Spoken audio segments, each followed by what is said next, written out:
I thought I knew everything about my daughter. I spent years trying to protect her, but in doing so, I pushed her away. And when she threw a cup of hot coffee at me, the one thing I had never expected from her, it felt like everything I had worked for was destroyed. But what happened next would shatter everything I thought I knew about love, guilt, and the cost of control. This is the story of how a mother's love could either save her daughter or lose her forever. The hot liquid splashed across my face with the force of 1,000 hurtful words. Like a slap, only worse. Because it wasn't a slap, it was something far more personal, something I never saw coming. My daughter, my only child, the girl I raised with all the love in the world, threw her coffee at me. I froze. My heart stopped. I couldn't breathe. The mug once filled with the rich, dark brew I'd painstakingly brewed for her, now lay shattered on the floor, the burnt, bitter scent of it mixing with the sharp sting of my skin. The party I had spent weeks preparing for, obsessing over, was supposed to be a day of joy, a celebration of her life, of our family. But it wasn't. It never was, not really. You always think you're right. Samantha screamed at me, her voice cracking with anger, frustration, and something deeper, something raw. Why can't you just trust me for once? Why do you always have to control everything?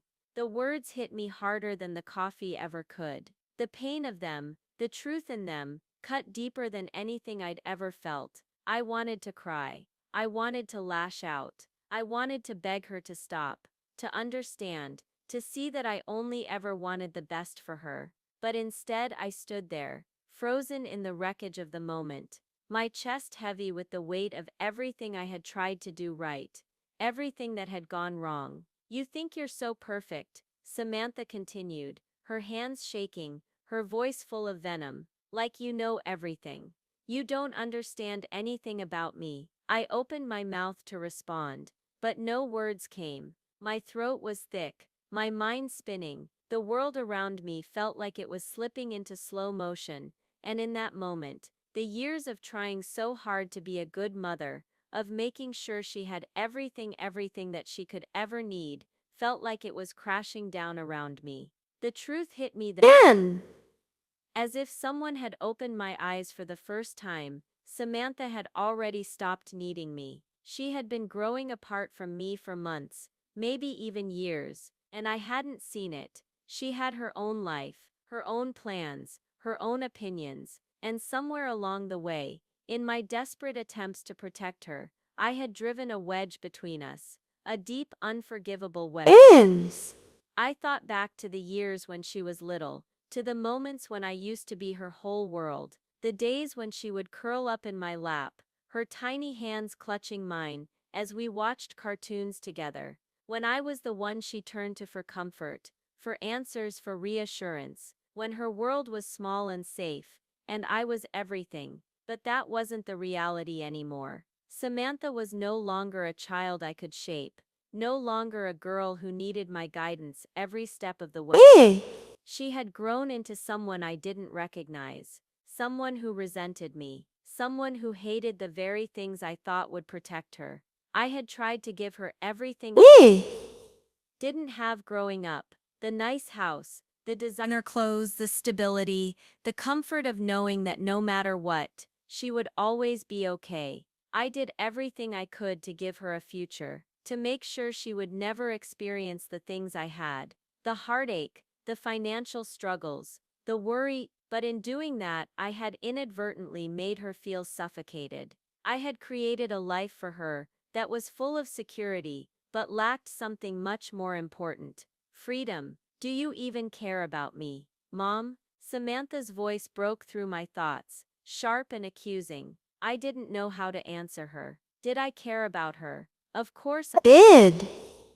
I always had. I always would. But I had been so focused on making sure she was safe, on keeping everything perfect, that I never once asked her what she needed from me. Never once considered the possibility that maybe, just maybe, she needed me to step back, to trust her, to let her make mistakes. But in that moment, all I could think about was how she had thrown coffee at me. How everything I had done for her had been torn apart in an instant. She stood there, fists clenched at her sides, eyes burning with rage. She had never looked at me like that before, like I was the enemy. "Why can't you just let me live my life?" she yelled. My heart shattered at her words, but I couldn't find the strength to speak. My legs felt like jelly, my body trembling with the realization that my relationship with her had already started to fracture, perhaps beyond repair. I had always been the one to help her, to guide her, to fix things, to make things better. But what if all of that was what had driven her away? What if all the things I thought were acts of love were in fact acts of control? In that moment, as I looked into her eyes that once held nothing but trust and affection, I saw only fury, fury and pain, and I knew in my heart that it wasn't just the coffee she was angry about. It was everything. All the years of mistakes I had made. "I don't need you to fix my life," she whispered, tears now threatening to spill over. "I just need you to trust me, to let me make my own decisions." Those words cut deep, but they also made me realize something I had refused to see for so long. Samantha was no longer the girl who needed my approval. She was an adult, and she had her own life to lead. I couldn't keep trying to control everything. I couldn't keep telling her what to do. But even as I understood that, I still couldn't let go. I couldn't let go of the need to protect her. I couldn't let go of the guilt that gnawed at me for everything I had failed to do. For every time I hadn't been there, every time I hadn't seen her struggle, I wanted to reach out to her, to tell her I was sorry, to beg for her forgiveness, but I couldn't. I couldn't let myself show that weakness, not after everything she had just said.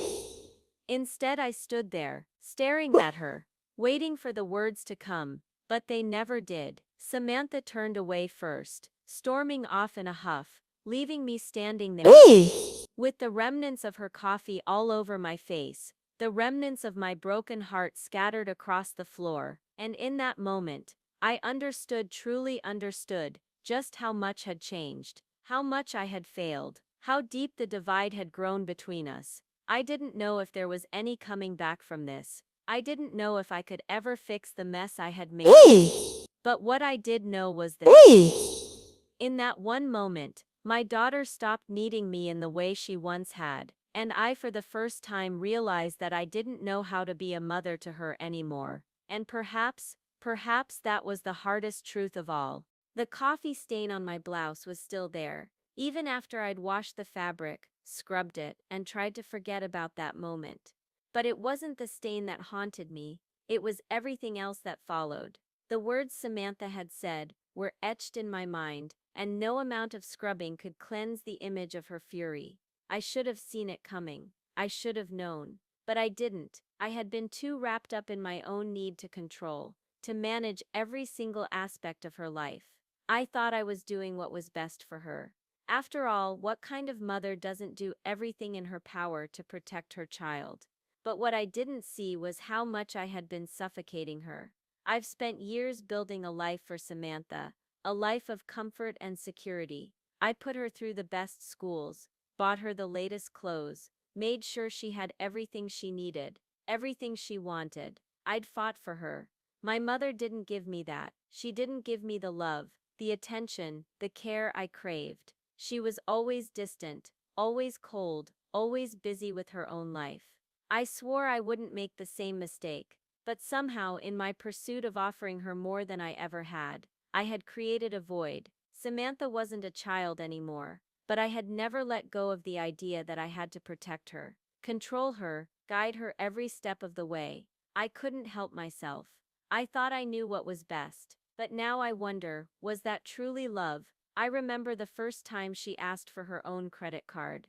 It was a simple request, made with the quiet confidence of a young woman stepping into adulthood. I remember the way I froze, how the words caught in my throat, how I said no, but with a justification, a well-meaning lecture about responsibility and financial independence. How could I give her the power of the credit card? She didn't understand the weight of it, the risk of falling into debt. And as I explained that to her, I saw the irritation in her eyes. She didn't understand why I wouldn't just trust her, and in turn, I couldn't understand why she didn't see the danger in wanting it.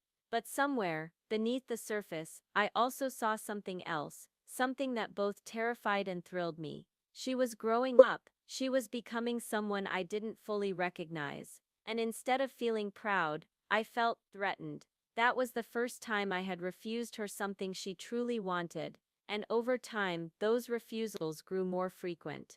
No, you can't go to that party. No, I won't let you buy that dress. No, I'm not giving you my credit card. And with each refusal, I saw her start to withdraw a little more. She became quieter, distant. She stopped asking for things, but it wasn't just the things she stopped asking for, it was me. She stopped asking for my help, my advice, my approval. And the silence between us grew. I remember the last time we had dinner together before the coffee incident. We had sat at the table, our plates untouched, the awkwardness hanging like smoke in the air. I tried to make small talk, ask her about school, about her friends, but she answered in monosyllables, avoiding my gaze. She was so closed off, so angry, but I didn't know why. Sam, I said, reaching out desperate to bridge the gap. You don't have to be angry with me. I'm just trying to help you. I've always tried to help you. She stared at her plate, and in the silence that followed, I could hear the words she didn't say, the ones that had been building up for months, maybe years. I don't need your help anymore, Mom. I don't need you telling me what to do all the time. Her voice was barely a whisper, but it cut deeper than any shout could. And that was when I knew, the real truth that had been building between us, that I had been refusing to see. I had been pushing her away. All my attempts at helping, at controlling, had suffocated her. She wasn't angry with me for the coffee. She wasn't angry because of the credit card. She was angry because I had never let her breathe. And now I was paying the price for it. I spent the next few days trying to piece together the fragments of the last conversation we'd had, trying to understand where I went wrong. I thought about my own upbringing, my own mother. I thought about the way she would hover over me, always warning me about this and that, always stepping in when I didn't ask. She was always trying to protect me, but in the process, she made me feel small, like I was incapable of doing anything without her approval. Was I doing the same thing to Samantha? Was I creating a pattern that stretched back generations? Was I just repeating the mistakes of my own past? But there were moments, small moments, that made me question everything. The way Samantha would always be the last to leave a family gathering, making sure everyone was okay. The way she would check on me when I was stressed, offering her help even when I didn't ask. The way she once hugged me out of nowhere and said, "I love you, Mom," like it was the most natural thing in the world. She hadn't always been like this. We hadn't always been like this. I began to realize something even more difficult to accept, something that made my stomach twist with regret. I didn't know my daughter anymore. We had lost each other in a slow, steady drift that neither of us could stop. I had tried so hard to protect her from the world that I never stopped to let her fix it on her own. I had never let her make mistakes. And worse, when she made a choice I didn't agree with, I punished her for it. I withheld my approval, my love in subtle ways that were far more damaging than I'd ever intended. I thought back to her high school graduation, how I had pushed her to do things that weren't her dreams, but mine. I had wanted her to go to the best college, get the best grades, be perfect, for me. And when she didn't, when she chose a different path, I was disappointed. I wasn't angry with her. I wasn't even truly disappointed with her. I was disappointed with myself, because she wasn't living the life I had imagined for her. The days after the coffee incident were heavy. The air between us was thick with tension. I could feel the distance growing with every passing hour. But I also felt something else, a deep, suffocating sadness. The kind of sadness that comes from realizing that something precious has slipped through your fingers, and now it's gone. I tried to reach out to Samantha. I texted her. I called her, but she wouldn't answer. My messages went unread. My voice went unheard. I was a mother with nothing left to hold on to. Then, a week later, I received a letter. It was from Samantha. I didn't know what to expect, but I didn't think it would be this. I opened the envelope, my hands shaking as I pulled out the folded paper. Her handwriting was messy, hurried, as if she had written it in a rush, unsure of how to put her thoughts into words. Mom, I don't know how to say this, but I need to be honest with you. I don't want you to control everything in my life anymore. I don't want to need your approval to feel like I'm worth something. I've been living in your shadow for so long, trying to please you, but I can't do it anymore. I need to live for myself. I need you to let me go. I felt a sting in my chest as I read those words. Let me go. That's what she wanted. Let me go. She wasn't asking for space. She wasn't asking for time. She was telling me in no uncertain terms that the love I had given her, the love I had thought was everything, had never been enough to make her feel like she was her own person. In that moment, I understood the magnitude of what had happened. She was gone. This was no longer about a coffee stain on a blouse. This wasn't even about the broken pieces of a mother-daughter relationship. This was about something far deeper. This was about a woman who had failed her daughter, and no amount of apologies, no amount of effort, would fix it. The damage had already been done. She had already let go. The letter sat on the table for days, untouched, as if just looking at it would make everything real. I had read the words over and over, each time hoping the sting would fade, but it didn't. I had raised her for this. I had spent years shaping her, guiding her, teaching her how to make the right choices, how to navigate a world that was full of complexities. And now all that love, all that effort, had somehow made her want to leave me behind. It's a strange thing to realize that the very love you poured into someone, the sacrifices you made for their happiness, might have been the cause of their pain. Samantha's words cut deeper than I ever expected. Not because she was angry, but because I saw the truth behind them, the truth that I had been blind to for so long. She had been suffocating, not from the world but from me. I spent hours in my living room, staring at the blank walls that had once felt like a safe place, a comforting space filled with memories of her childhood. Now those walls felt empty, echoing back the silence between us. How did I not see this coming? I had tried so hard to be the perfect mother. I had tried to protect her from the very things that had hurt me as a child. My own mother had never given me a choice. She had always been too busy with her own life, too focused on her career, to ever truly see me. I was a shadow in her life, an inconvenience to her plans, but I swore that I would never do that to Samantha. I would be different. I would be present. I would be the mother she needed. But was that what she needed? Was it what she wanted? The truth hit me like a slap. I had given her everything except the one thing she needed most: the space to make her own mistakes, the freedom to find herself. I had tried to control her every move, every decision, all in the name of protecting her. But what I had failed to see was that I was stifling her, trying to live vicariously through her, trying to correct the mistakes I had made by shaping her life in my image. But even now, as the letter lay in front of me, the pain of realization was still only half of what I felt. The other half, the deeper half, was fear. Fear that I had lost her forever. Fear that no matter what I did now, I couldn't turn back time.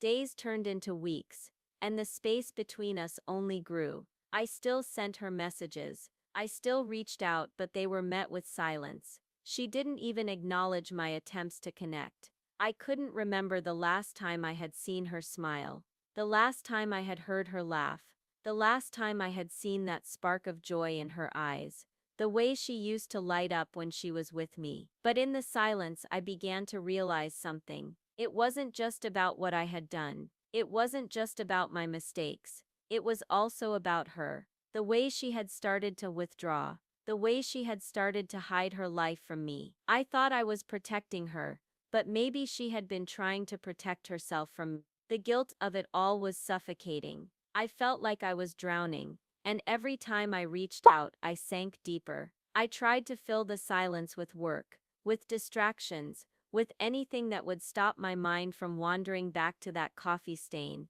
to the image of her throwing the mug at me. But the truth was always there, lingering just beneath the surface. It wasn't just a coffee stain. It wasn't just one moment of anger. It was the culmination of years of emotional neglect, of trying to force her to fit into a life I had built for her. It was the crushing realization that I had never really given her a choice.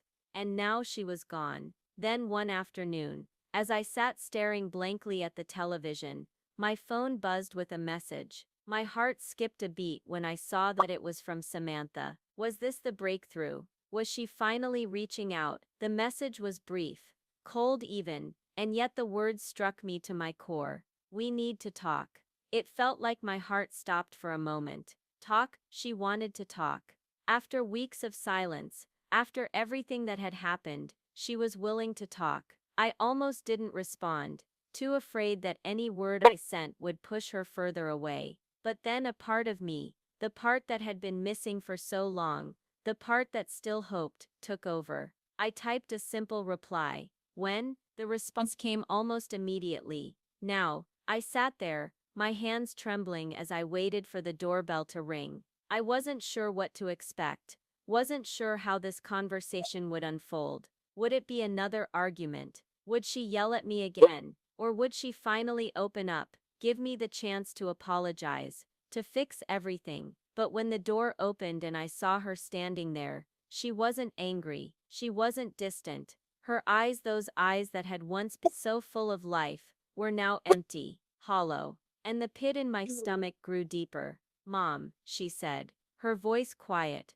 can we sit down? We sat on the couch, the space between us a chasm that neither of us could cross. I could see it in her posture, in the way she refused to look directly at me. She was still angry, she was still hurt, and I didn't know how to fix it. I've been thinking, she said, finally looking up at me, about everything, about us, about the way we've been for the last few months, or maybe even longer than that. I nodded, my throat tight. I've been thinking too. Her eyes met mine, and for the first time in a long time there was a flicker of something, vulnerability. It was barely there, but it was enough to make my heart ache. I need you to understand something, Mom, she said, her voice trembling slightly. I don't hate you, I never hated you, but I can't live my life like this anymore. I can't keep pretending that everything is okay when I don't feel like I even know who I am anymore. I wanted to speak, to tell her how sorry I was, how much I regretted everything, but I couldn't. Not yet. This wasn't about me, this was about her.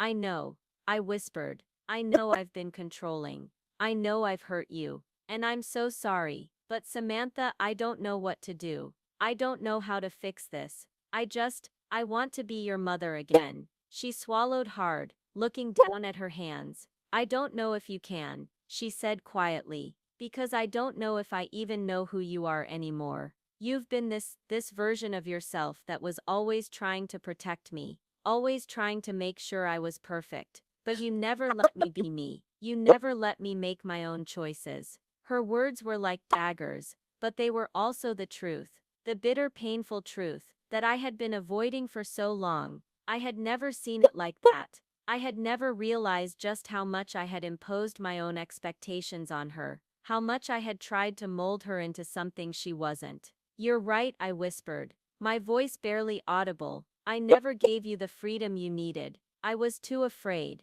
afraid that you would make the same mistakes I made. But I see now that I was wrong. I see now that I was the one who failed you. For the first time in a long time, I saw something in Samantha's eyes. A flicker of hope. Just a flicker. But it was enough to make me believe that maybe, just maybe, we could rebuild. As she stood to leave, I felt a sense of loss wash over me. She wasn't going to stay. Not yet. But I had this moment. This moment of honesty. This moment of connection. Mom, she said, pausing at the door. I don't know where we go from here, but I want to try. I need to try. For both of us. And with that she was gone. It wasn't until a few days later, when I was sitting alone in the quiet of my home, that I realized how much had shifted between Samantha and me. There was an empty space in my chest where hope used to be, and I knew now, deep down, that I had to accept the reality of the situation. The truth wasn't just the words we had exchanged that day, it was the silence that followed. For the first time in years, I felt as though I was no longer a part of her world. It wasn't just about the fights, the resentment, the coffee. It was the slow realization that she had made her choice, and my role in her life had changed forever. I couldn't help but wonder what happens to a mother when her child no longer needs her.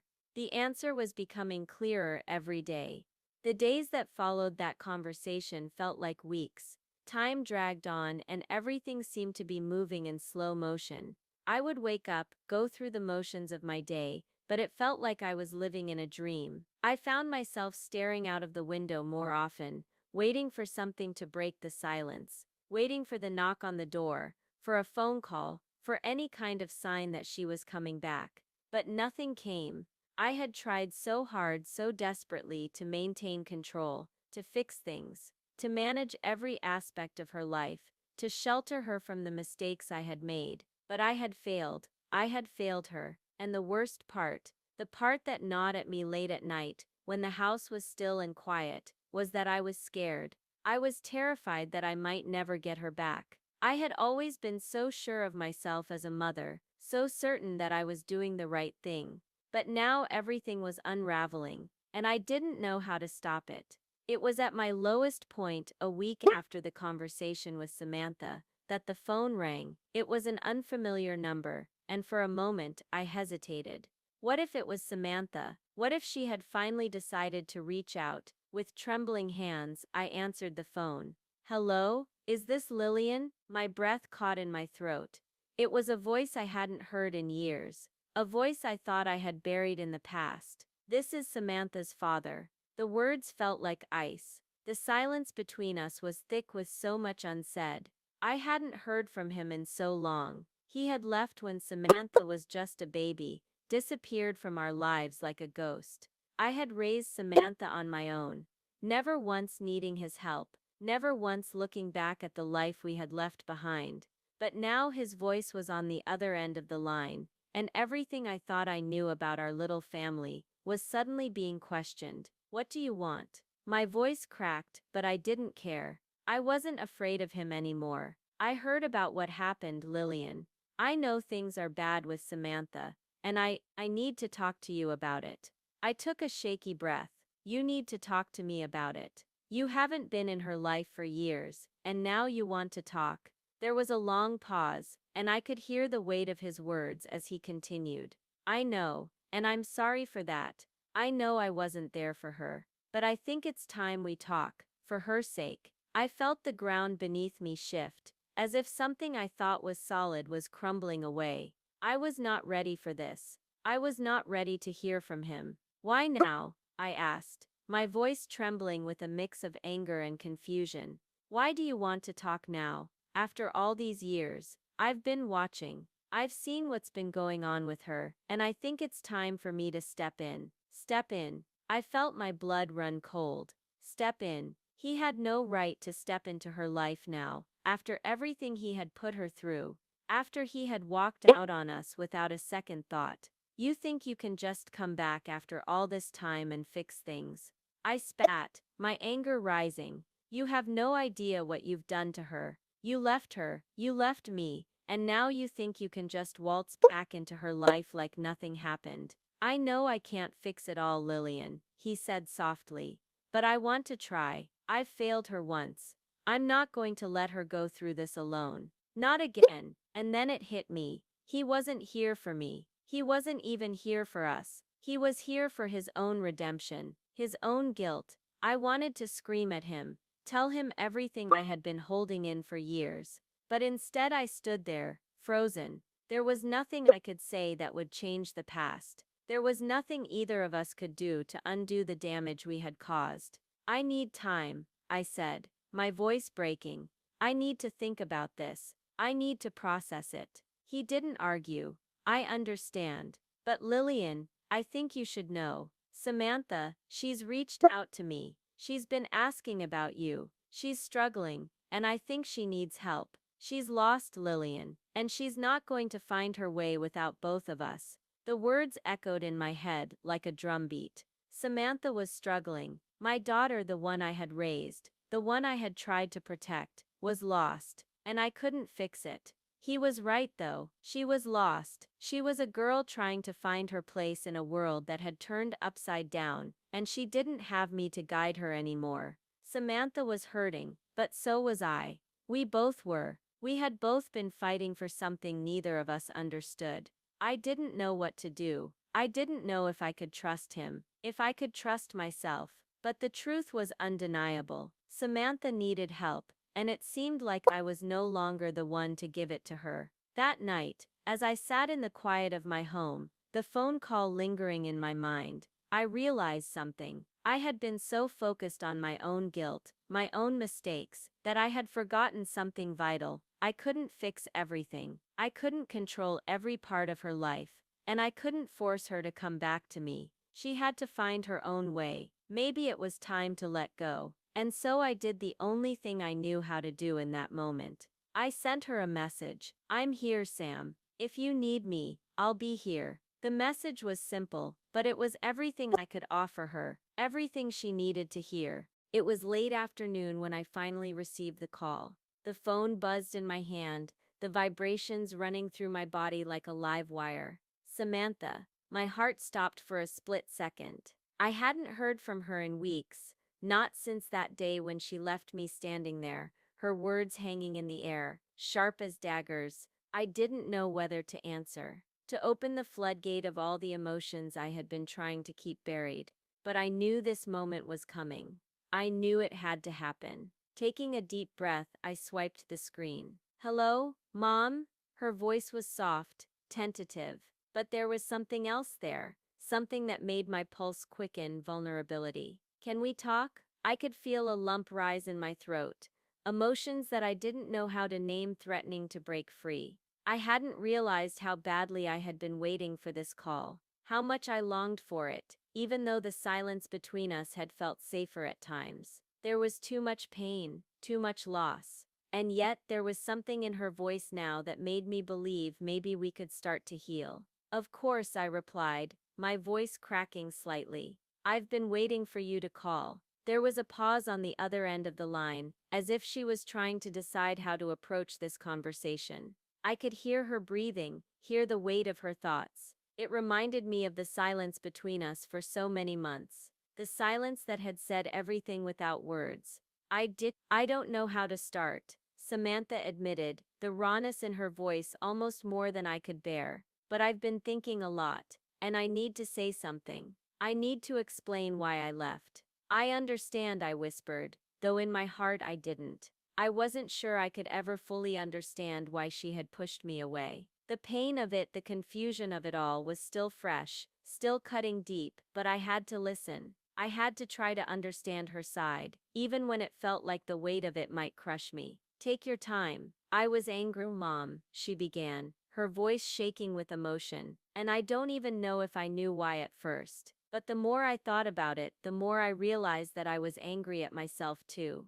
Angry at everything you tried to do for me, for all the things I felt like you controlled, for the things I never had a say in, and then when you refused to give me the credit card, it just felt like one more thing you were taking from me. I swallowed hard, the lump in my throat growing. I had always thought I was doing the right thing, that I was giving her everything she needed, that I was protecting her, but I had failed to see that my protectiveness was actually suffocating her. It wasn't about the card, was it? I said softly, the realization hitting me like a freight train. It was about everything I took from you, everything I tried to control. I see that now, but I never saw it before. Sam, I didn't know how to say it. I didn't know how to tell you. Samantha continued, the tremor in her voice tightening, but I felt like I was living in your shadow. I wasn't living my own life anymore. I was living the life you made for me, the life you wanted for me. I closed my eyes, trying to push back the tears threatening to spill. I hadn't meant for that to happen. I had tried so hard to be a good mother, a mother who provided, who made sure her daughter never had to suffer the way I had. But in doing so, I had robbed Samantha of her own voice, her own sense of identity, and it had taken her throwing that coffee at me, throwing away years of our relationship, to make me see it. Sam, I'm so sorry, I whispered, my voice breaking. I never meant to control you. I just wanted to protect you. I wanted to make sure you had everything I didn't. I thought if I did everything right, everything would be okay for you. I know you did, Mom. I know you thought you were doing the right thing, but sometimes you have to let go. You have to let me make my own choices, even if they're not what you would want for me. I nodded, as if she could see me. She was right, and the thought of all the times I had tried to impose my will on her made my chest tighten with guilt. She was right. I had never let her breathe, but as the silence stretched on between us, I realized something else. It wasn't just the mistakes I had made. It wasn't just about the way I tried to protect her. It was about the deeper wounds I had been carrying. The wounds I had never dealt with. The wounds from my own mother. As Samantha spoke, my mind drifted back to the past. Back to my own childhood. When I had learned to live in the shadows, my mother had never been there when I needed her. She had always been too busy, too focused on her career, too focused on being perfect. She wasn't there when I had gotten hurt, when I had felt small, when I had needed a hug. She was always gone, and I swore I wouldn't be like that. I swore I would be present for Samantha, that I would be everything my mother never was. But in my desperation to be the mother I never had, I had lost sight of who Samantha truly was. I had tried to protect her from the world, instead of letting her face it and learn from it. The more Samantha spoke, the more I realized that my issues with my mother weren't just my own. They had become hers too. The fear of being abandoned, the need for control, the constant push for perfection. It wasn't just about me trying to be the perfect mother. It was about me trying to fix everything that was broken in my own life. I don't want to keep hurting you, Mom. Samantha's voice broke through my thoughts, soft but firm. I don't want to keep fighting. I want to try, but I need you to let me go. I need you to trust me, to trust that I can make my own decisions, even if they're wrong, even if I make mistakes. I felt a weight lift off my shoulders, but it wasn't the lightness I expected. It was a strange mixture of relief and grief. Samantha was finally asking for something I had been so afraid to give her: freedom. She was asking for my trust. She was asking me to let her go, to let her live her own life, even if it meant we didn't always agree. Sam, I whispered, my voice thick with emotion. I don't know how to do that. I don't know how to stop controlling everything, but I want to try. I want to trust you. And in that moment, I knew that everything had changed. I was no longer the mother who could shelter her child from the world. I was no longer the protector. I was the mother who had to let her daughter go, and hope that she would be okay, hope that she would find her way. I love you, Mom, Samantha said, and for the first time in what felt like forever, I heard sincerity in her voice. I love you too, Sam, I said, the words finally coming freely, and for the first time in a long time, I felt like we were truly connected again. I hung up the phone, the silence in the house settling in like an old friend, and as I sat there, surrounded by the quiet, I realized something that I hadn't been able to face until now. I had been living in the past. I had been holding on to a version of motherhood that didn't fit anymore. I had been holding on to an ideal, a fantasy of who I thought I should be. But the truth was, everything I had done, all the ways I had tried to protect Samantha, hadn't been enough. What I needed to do now wasn't to fix things. It was to let go. I had always imagined the moment would come when everything would be okay.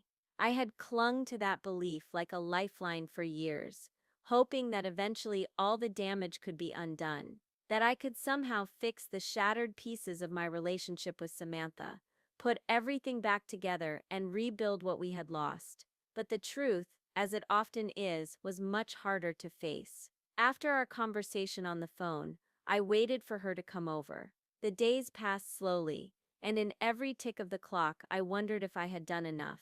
I had told her I was ready to try again, to trust her, to step back, to let go. But I wasn't sure if I had earned that trust, or if I could ever truly give her the space she needed. What if it wasn't enough? What if she wasn't ready to forgive me? What if after everything, she didn't need me anymore? Those questions ran through my mind like an endless loop.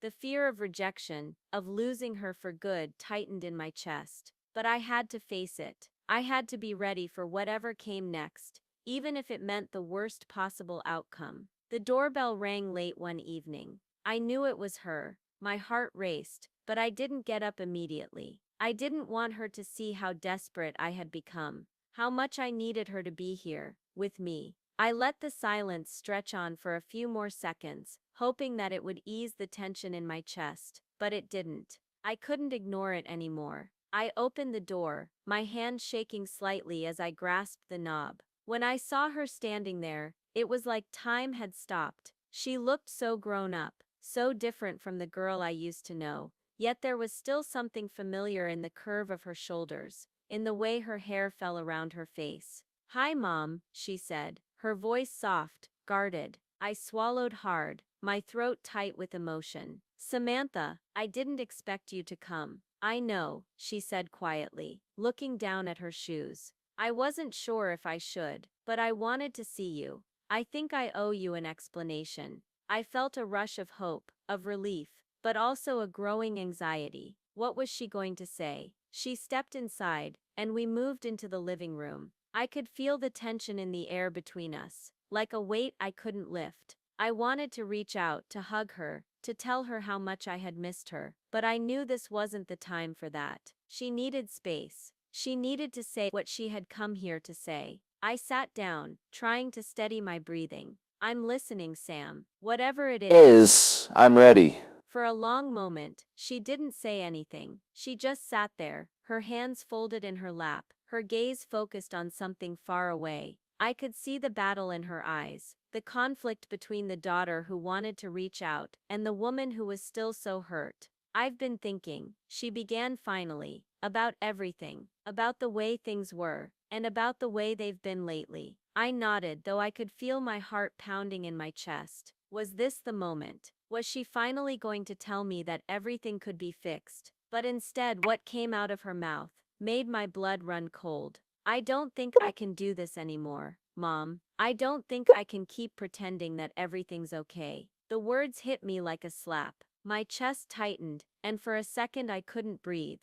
I forced myself to listen, even as everything inside me screamed to run, to hide, to avoid this moment. You don't want to try." My voice cracked, the words barely escaping. I could hear the desperation in my own tone, but I couldn't stop it. "I want to," she said quickly. "I do, but the thing is, I don't think I can keep living like this. I don't think I can keep pretending." Yet we can just go back to the way things were before. "You've been so focused on fixing everything, Mom, but we can't fix the past." It felt like everything inside me shattered. I didn't know what to say. I wanted to scream at her, tell her how unfair this was, tell her that I had been trying so hard, but I knew it wasn't her fault. It wasn't just her, it was me too. "I know I've made mistakes," I said, my voice barely a whisper. "I know I've been controlling, but I love you, Samantha. I just wanted to make sure you were okay. I just wanted to protect you." She shook her head slowly, her eyes full of sadness. "I know you love me.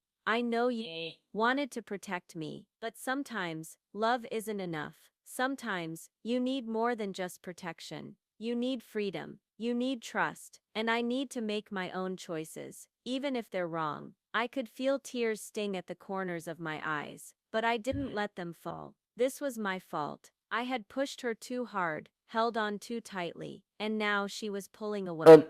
And I couldn't do anything about it. "You're right," I said, my voice trembling. "I've been trying to control everything, trying to fix everything, but I see now that I've just been holding you back. I've been so afraid of losing you that I never gave you a chance to find yourself." Samantha looked at me then, really looked at me. There was something in her gaze that made my heart ache with a painful understanding. She had been carrying so much, and I had never seen it. She had been trapped between wanting to please me and wanting to live her own life. "I've tried, Mom," she said softly. "I've tried to live up to your expectations, but I don't know who I am anymore. I don't know who I am outside of what you wanted for me." The words cut deeper than I could have imagined. She had been trying so hard for me, and I had never seen how much it was costing her. "I know," I whispered. "I see that now.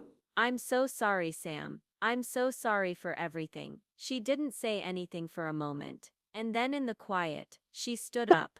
I think I need space. I need time to figure out who I am, what I want, and I need to do that without you trying to fix everything. I stood up too, feeling my heart shatter with every step she took toward the door. I understand. I just want you to be happy. She stopped at the door, her hand resting on the handle. For a moment I thought she might say something else. Maybe apologize. Maybe tell me that it wasn't too late. But when she spoke again, her voice was softer than before. I think I need to be on my own, Mom, she said, her eyes full of something I couldn't define. I need to find myself. I need to know who I am without the weight of everything you put on me. She didn't look back as she left, and I stood there for what felt like hours, unable to move, unable to breathe. She was gone, and there was nothing I could do to stop it. It was only later, as I sat on the couch, the house feeling emptier than it had ever, that the full weight of her words hit me. She had rejected me, not out of hate, not out of anger, but out of a desperate need to find herself. And I had failed her. I had failed her in the worst way possible. I wasn't ready to let go. Not like this. I didn't know how to live without her in my life. And yet in that moment, I realized that I couldn't keep holding on. I had to let her go. She needed space, freedom, a life without me. But that didn't make the pain any less real. I had been rejected, not just as a mother, but as a woman who had spent years trying to fix everything. And now, it was all falling apart. The days following Samantha's departure felt like an endless blur. I would wake up to the empty space beside me in the house, the silence pressing down on me, suffocating me. The ache in my chest never left, a constant reminder that my daughter had made her choice. She had chosen herself, and in doing so she had distanced herself from me, from everything I had spent my life trying to build. I spent countless hours sitting in the living room, staring at the clock on the wall, each tick a painful reminder that time was moving forward while I remained stuck in the past, holding on to the fragments of what was. I tried to distract myself with work, with cleaning, with anything that could fill the emptiness that Samantha's absence had left behind, but nothing worked.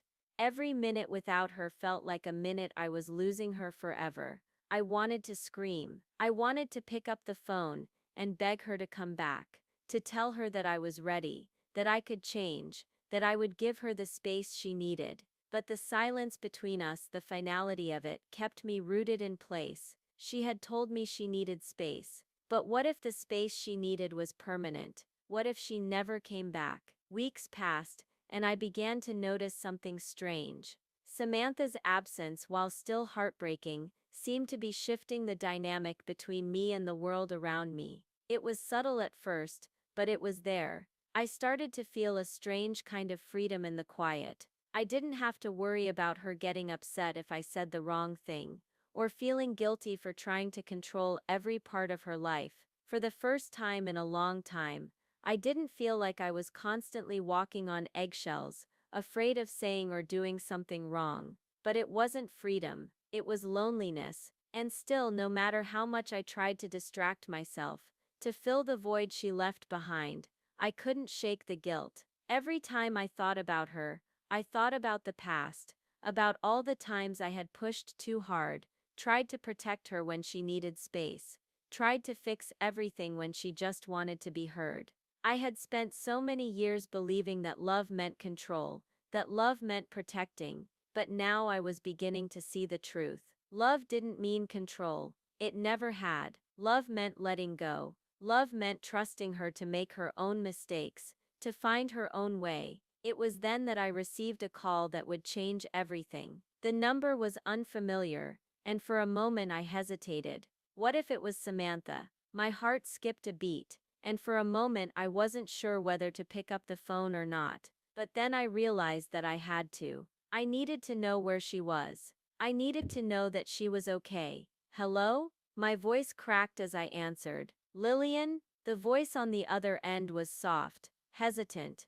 It's about Samantha. I froze. My breath caught in my throat. What about her? I asked, panic rising in my chest. It's her, Lillian. She's been struggling. She's been trying to keep it all together, but she's not doing well. She's in a bad place right now. The words felt like a punch to the gut. Samantha was struggling. After everything she had been through, after everything I had tried to do to protect her, she was still struggling. I had failed her. What happened? Who is this? I demanded, my heart racing. I'm someone from her past. A friend, the voice said. I've been helping her, but she needs more. She needs her mother, Lillian. I could hardly process the words. Samantha, my strong, independent daughter, was not okay, and now I was being told that she needed me. After everything I had done, after everything I had failed to do, she was asking for help. I need to see her, I said, my voice barely a whisper. Where is she? I'll send you the address, but please don't take this lightly. She's not herself, she's lost, and I don't think she can do this on her own. I hung up the phone, my body shaking with adrenaline. This was my chance to fix everything, to make up for the years of mistakes, the years of pushing her away. I wasn't going to let her slip away. I wasn't going to lose her. I drove to the address with my heart pounding in my chest, my hands trembling on the steering wheel. The further I went,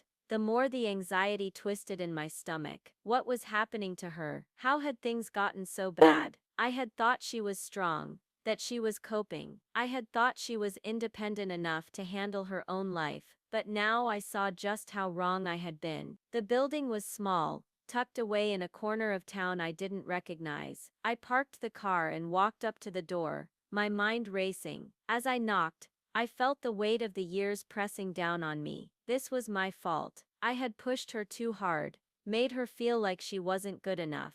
The door opened, and there she was, Samantha. But she wasn't the same girl who had stormed out of my house months ago. Her eyes were red, her face pale, and there was something in her posture that spoke of exhaustion, of emotional collapse. Samantha, I whispered, my voice breaking. She looked up at me, and for a moment I saw that flicker of recognition, of familiarity, of something that was still there, but it wasn't enough to bridge the gap. She didn't step forward. She didn't embrace me. She didn't even speak. Mom, she said, her voice barely audible. I don't know how to fix this. I don't know how to fix me. My heart shattered as the words left her mouth. I had spent so long trying to fix everything for her, trying to control every situation, and now here she was, telling me that she didn't know how to fix herself. She had been carrying this burden alone, and I had never even seen it. Sam, you don't have to fix anything, I said softly,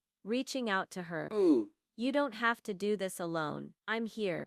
I've always been here. She stepped back, her eyes darting away. I'm not the same person you remember, Mom. I'm not the person you wanted me to be, and I don't know if I can be that person for you anymore. I felt the sting of her words, the rejection hanging heavy in the air. She was rejecting me again, and it hurt more than anything I had ever felt. But I didn't let it show. I couldn't. You don't have to be anyone from me, Sam, I said, my voice steady, even though every part of me wanted to fall apart. I just want you to be you, whatever that looks like. I'm not here to fix you. I'm here because I love you, and I always will. Samantha's face softened, but there was still a distance between us, an invisible wall that neither of us could break down. She was still fighting her own battles, and I had to accept that. I couldn't fix everything. I couldn't fix her. I don't know if I can forgive you, Mom, she said, her voice barely above a whisper, but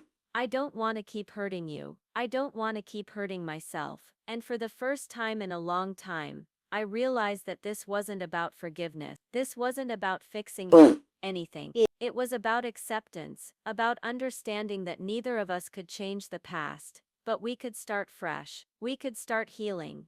The days after that encounter with Samantha felt both like a heavy weight and a faint glimmer of hope. For the first time in what felt like forever, I began to understand that healing wasn't about rushing to fix everything, but about slowly learning to live with the pain, with the scars, and ultimately with the possibility of growth. It was a long road, but it was a road I could walk, even if Samantha wasn't beside me every step of the way. I went through the motions of life, trying to keep myself together, but everything felt different. The house was quieter, the silence lingered longer in the corners of the rooms. But as the days passed, I began to feel something change within me, something I hadn't felt in years.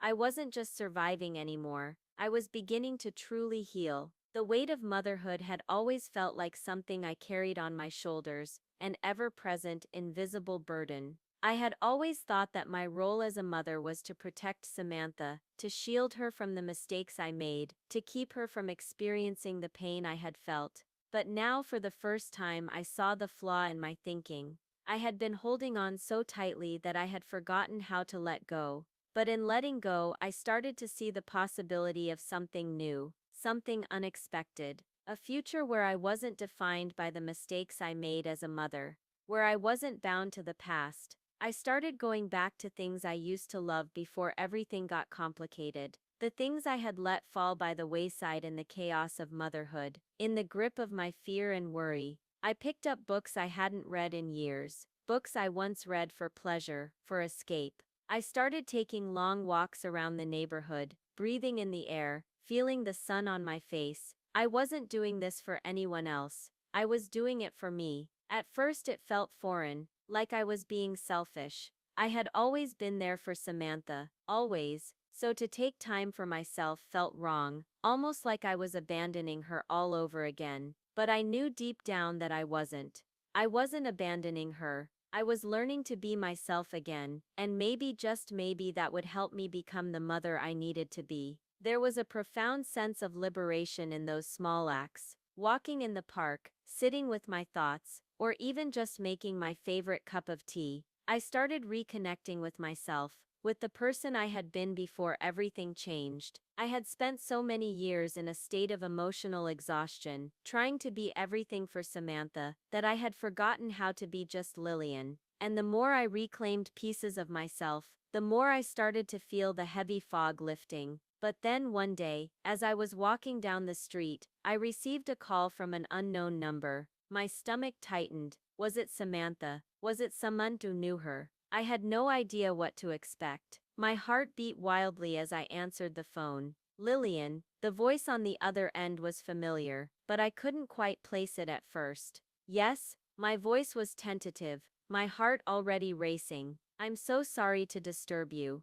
This is David, Samantha's father. David. I hadn't heard from him in years, not since he had disappeared from both of our lives. My mind immediately began to race. What did he want? Why was he calling me now? Hey! He hadn't been involved in Samantha's life for so long. So why now? David. I said, my voice cautious. What's going on? Why are you calling me now? I know it's been a long time, David began. Oh! His voice soft but with an undercurrent of urgency. But I've been keeping an eye on Samantha. I've been watching her. I've seen what's been going on, and I need to tell you something. I think it's important. I felt a chill crawl up my spine. What could be so important? I didn't trust him. I hadn't trusted him in years. He had walked away from us without a second thought when Samantha was just a baby, and now he wanted to be involved again. Oh! What's happened? I asked, trying to keep my voice steady. There was a long pause before David spoke again, and when he did, his words hit me like a thunderbolt. Samantha, she's in trouble. She's been struggling with things she hasn't told you. She's been keeping things from you. I don't know what's going on, but it's bad. She's in over her head, and I think she needs help. My breath caught in my throat, struggling after everything she had been through. After all the time I had spent trying to fix things, I couldn't imagine her being in any more pain. What kind of trouble? I whispered, the words barely escaping my lips. David hesitated again, and then said, Hey! I think it's time you knew the truth. Samantha's been using substances to cope with everything. She's been trying to handle it all on her own, but I think she's hit a breaking point. I don't think she can do this alone anymore. She needs you. She needs both of us. The words were like a cold slap to the face. I felt the world shift beneath me. Substances? I couldn't breathe. I had been so focused on the emotional wounds between us that I had never thought about the deeper struggles she might have been facing. I had failed her again. Ooh! In ways I couldn't even comprehend. I had been so focused on her anger toward me that I had never noticed the real pain she was hiding. I need to see her, I said urgently, the panic rising in my chest. Where is she?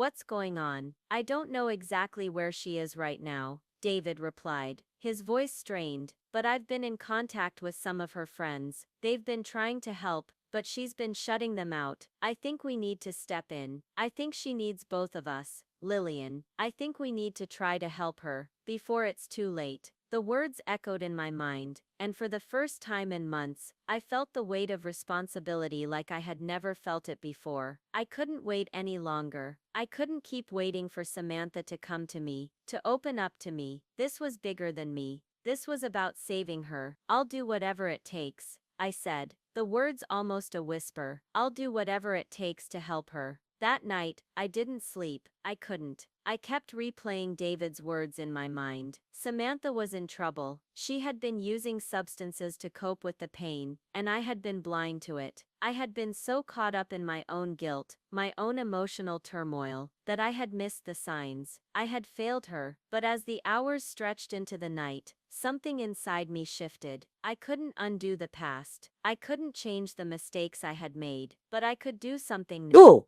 I could try to help her now. And for the first time in a long time, I realized that this was the path forward. This was the rebirth, not just for Samantha, but for me too. I wasn't going to give up on her. I wasn't going to let her slip away. I didn't care how many mistakes I had made, how many times I had failed. I would be there for her now, no matter what. I wasn't going to let the past define us. I was going to help her heal, even if I had to start by healing myself first. The days after David's call were a blur, but each moment felt like a countdown, like every second that passed brought Samantha closer to a precipice that I might not be able to save her from. I had always thought I would be the one to protect her. I had imagined that no matter how much time passed, I could always step in, be the safety net that caught her when she fell. But now, standing at the edge of this new revelation, I realized that even a safety net has its limits, and mine had already been stretched too thin. I had spent so many years looking at Samantha through a lens of what I thought she needed, that I had never stopped to ask her what she was going through. I had been trying to protect her from the world outside, but I had failed to see the war she was fighting within herself. Substances, the words kept reverberating in my mind, pulling me deeper into a vortex of guilt and regret. I should have seen it. I should have noticed. But now it wasn't about blame. It wasn't about looking back at what I had missed. It was about moving forward. I couldn't change what had happened, but I could still be there for her, even if she wasn't ready to let me in. I had to try. I had to show her that I was ready to be the mother she needed. David was right. Samantha was in trouble, and she wasn't the only one who was hiding from the truth. I had been hiding too, hiding behind my guilt, behind my pride, behind the walls I had built to protect myself from facing my own failures as a mother. But now, I had to face those failures head on. If I was going to help Samantha, I had to first acknowledge that I too was a work in progress. I spent the following week reaching out to the few people David had mentioned, Samantha's friends, her old teachers, anyone who might know where she was, what she was doing. It wasn't easy. No one had answers. Samantha had gone into hiding, choosing isolation over connection. It was the last thing I had ever wanted for her. But one name kept appearing in every conversation I had, one person who seemed to know Samantha better than anyone else: Grace. Grace was Samantha's best friend growing up. She had always been the one who had a calming influence on her, the one who could make Samantha laugh when no one else could.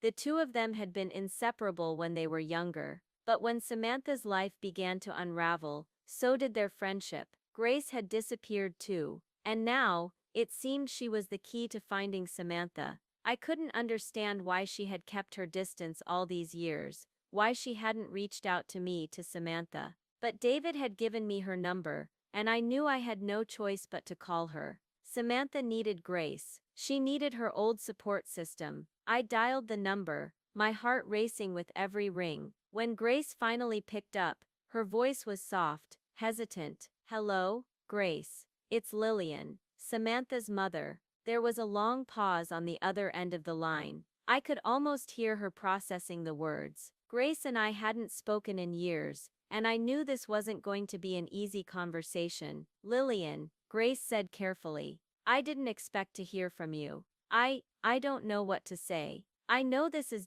difficult, I said, my voice shaky, but I need your help. Samantha, she's in trouble. She's been hiding from me, from all of us. I don't know what to do. I'm reaching out because I don't think she can do this alone. There was a long silence, and for a moment, I thought Grace might hang up. Maybe I was too late. Maybe even Grace couldn't help anymore. But then she spoke, her voice softer now, full of sorrow. I've been trying to get through to her, Lillian. But Samantha, she's so lost. I think she's afraid. Afraid to let anyone in because of everything that's happened. She doesn't want anyone to see how broken she is. The words stung. She doesn't want anyone to see how broken she is. I had never thought of Samantha like that. I had never imagined that, beneath the anger, the defiance, she was just a scared girl, afraid of being seen for what she truly was, broken. But you're the one person she trusts, Grace. I said, my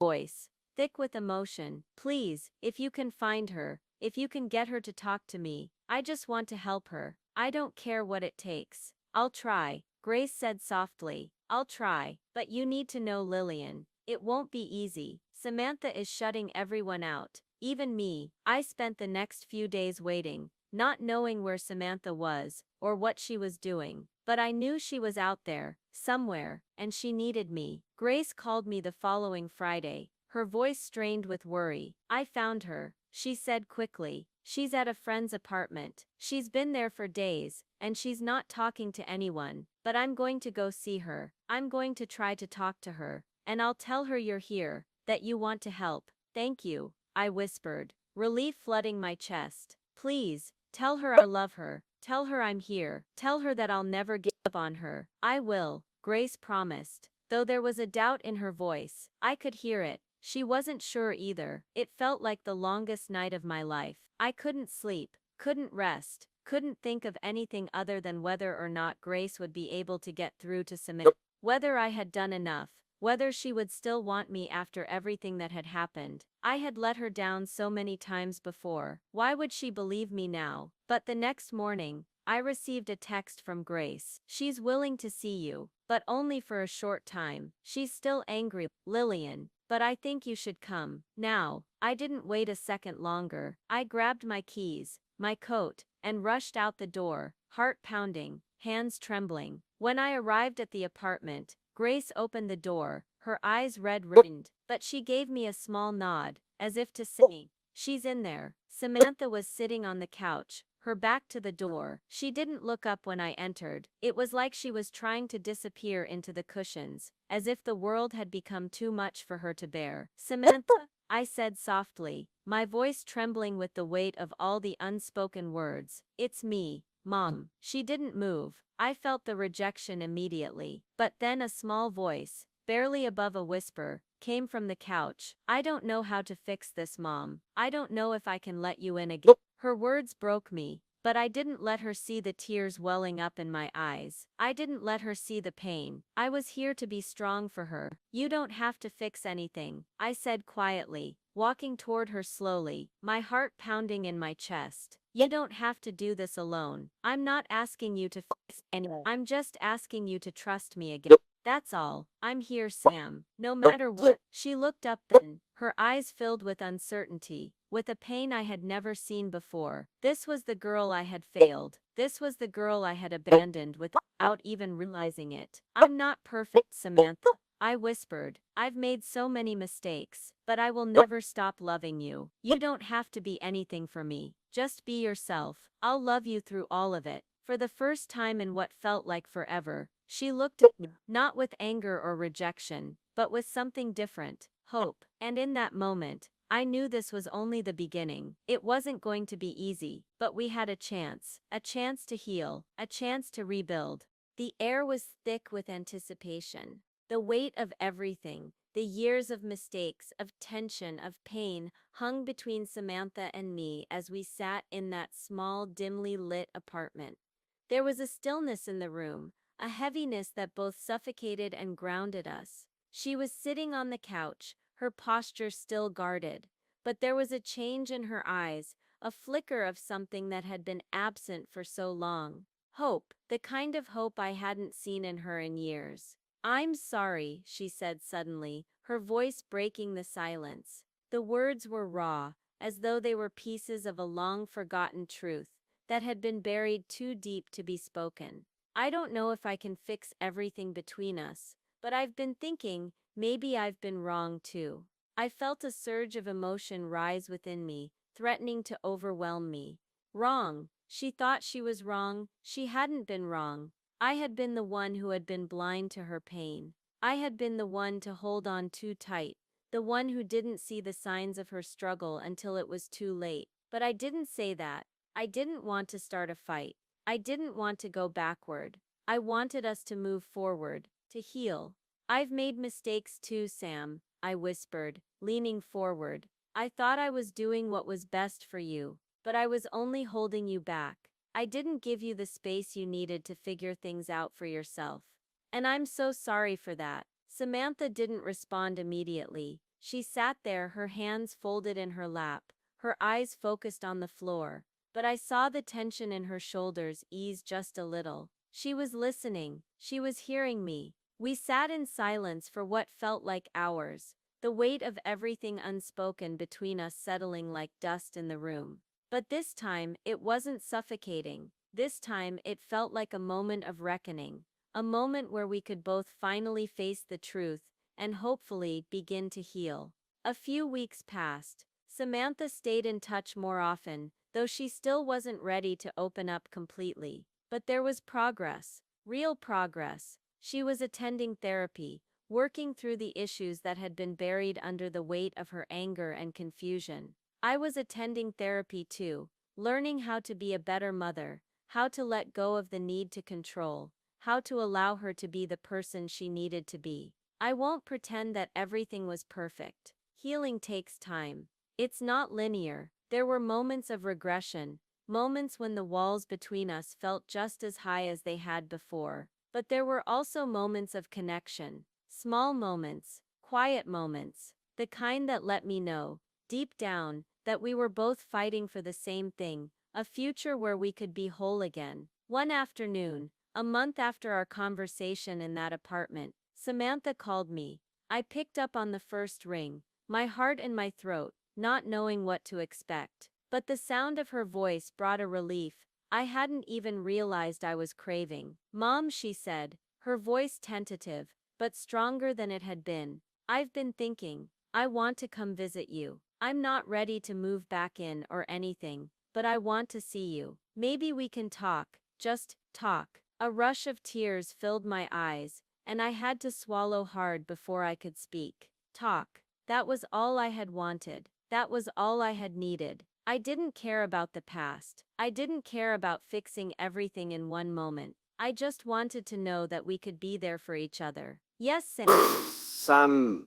I said, my voice steady, though my heart was racing. I'd love that. The day she came to visit felt like a quiet miracle. It wasn't a grand gesture. There were no dramatic apologies, no promises that everything would be perfect. But there was something more powerful than that. There was honesty. There was vulnerability. We sat on the couch together, not saying much at first, just letting the silence speak for itself. I'm sorry I shut you out, Samantha said after a long while, her voice soft but full of sincerity. I was just so angry. I didn't know how to deal with everything. With you, with everything I was hiding. I didn't know how to let anyone in. I reached out, taking her hand in mine, squeezing gently. You don't have to apologize, Sam. No. I understand. Sam. I just want you to know that I'm here, always, no matter what. We'll take this one step at a time. And that was the moment I had been waiting for. The beginning of something new. It wasn't perfect, not by any means. There were still days of silence, days when the weight of the past seemed too much to bear. But those days were fewer now. The connection between us, fragile as it was, had begun to grow. Slowly, carefully, as the months went on, things began to change in subtle ways. Samantha moved back into her own apartment, and I saw her more often. We spent quiet afternoons together, going to coffee shops, talking about small things and big things. We started to build new memories, not to replace the old ones, but to add to them. I could feel her healing, piece by piece, and it gave me hope. Hope that we could start again. But the real turning point came one evening, when I received a letter in the mail. It wasn't anything extraordinary, at first glance, just a plain envelope with no return address. But when I opened it, my heart skipped a beat. The letter was from Samantha's father, David. After all these years, he had reached out to me, and his words were nothing like I had expected. They were humble, sincere, and filled with regret. Dear Lillian, I know I don't have the right to ask anything of you, but I wanted to reach out and say that I am sorry for everything. I have spent so many years hiding from the responsibility I should have embraced, from the daughter I should have been there for. I don't expect forgiveness, but I hope one day, Samantha will see that I truly regret abandoning her. I don't know if there's a place for me in her life, but I would like to try, if she'll let me. I understand if you don't want to hear from me again, but I had to write this. I owe her that much, and I owe you too. Samantha had never mentioned David in any of our conversations, but I could sense that the letter stirred something in her. I didn't know if she was ready to hear from him yet, but I knew that his presence, however small, had the potential to change everything for her, to give her the closure she needed. It wasn't easy. In fact, it was one of the hardest things I had ever done. But I sat down with Samantha that evening, showed her the letter, and told her everything. I didn't know what she would say. I didn't know if she would even want to open that door. But I knew deep down that it was time. At first she was quiet, too quiet. She just stared at the letter, her eyes searching the words, as though they didn't belong to the man who had once walked out on us. But then slowly, she set it down, her fingers trembling.